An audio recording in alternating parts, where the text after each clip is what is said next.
ఒకసారి ఈ video skip చేయకుండా పూర్తిగా వినండి ఫ్రెండ్స్. ప్లీజ్ మా పాపని కాపాడండి. నా పాపని నాకు ఇవ్వండి.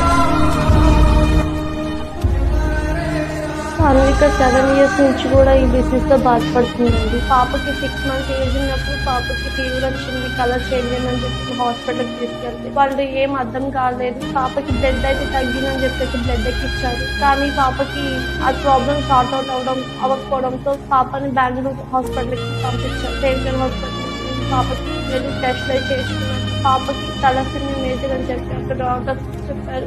అప్పటి నుంచి కూడా పాపకి ఎవ్రీ మంత్ ట్రాన్స్లేషన్ ఇచ్చుకుంటూ వాళ్ళ ఫాదర్ అయితే పాపకి 2 years ఏజ్ ఉన్నప్పుడే తను మా నుంచి వెళ్ళిపోయారు. అప్పటి నుంచి నేను పాప మా అమ్మ నా దగ్గరే ఉండి చూసుకుంటున్నాము.